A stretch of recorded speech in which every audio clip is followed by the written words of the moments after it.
question from Bronx Masquerade. And in Bronx Masquerade, we're talking about what? What is our central theme? Tage? Okay. How people hide the truth, how people hide their mask, like their feeling that they have inside, so they show something else that's really not them.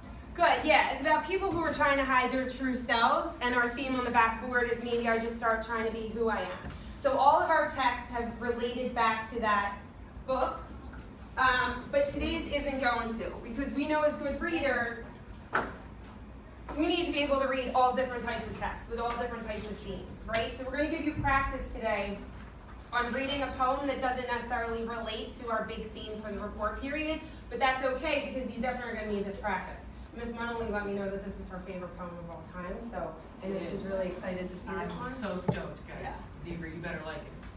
All right, so we're going to tackle this. So I don't want you going in with the idea that this is going to relate to that theme, but I'm really confident, even though this is somewhat of a challenge for you guys, that you guys are going to do really well on it. So, before we start to read, what do good readers always do? Analyze the text. Analyze. Not Use analyze. our chart if you want. Not analyze. Thing. I love it, but wait, hold on 1 second. Now, Samir, I need you to listen because I want you to know the answer. Zebra? Good, and that's part of which stage?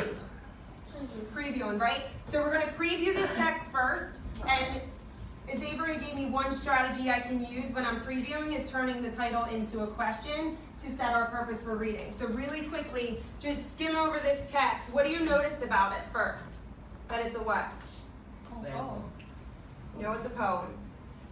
A lot of times in poetry, what do authors use? Rhyme. Sometimes rhyme. A lot of figurative language, right? So you already know, you already have some idea, some tools you could look for as you're reading. That's not our first step. We want to make sure we're understanding, but you guys have a lot of background knowledge about poetry, and you want to bring that to your reading. So figurative language and other tools. Let's look at our title, I Wandered Lonely as a Cloud. How could we take that title and use our strategy of turning it into a question and set our purpose for reading? Marina? Okay, maybe who, right?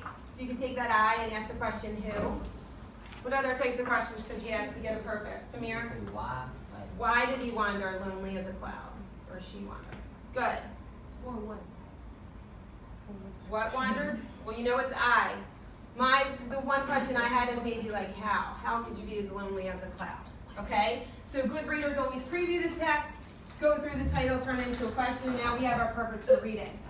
Moving on. So your goal for today is to be able to tell me what the central idea of the text is, or explain the central idea of the text. And I want you to focus on things that you're noticing in the text, and then connections you can make to the ideas in the text in order to come up with that central idea.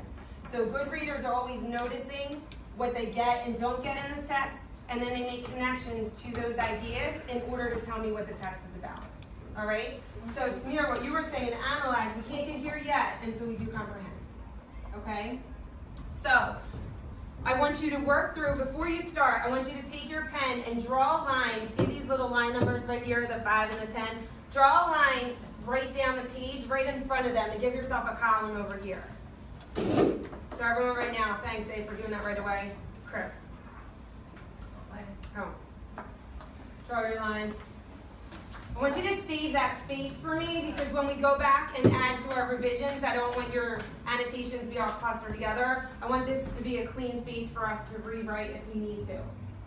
All right, and then do the same thing on the other side really quickly.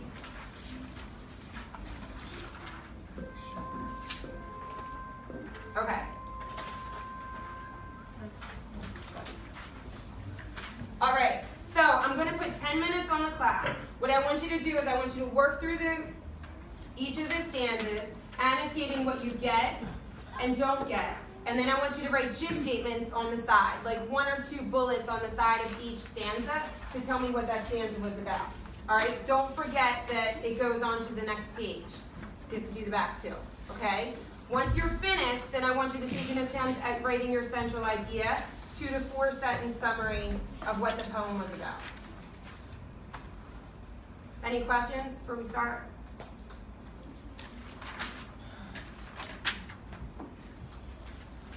Ready, set, go.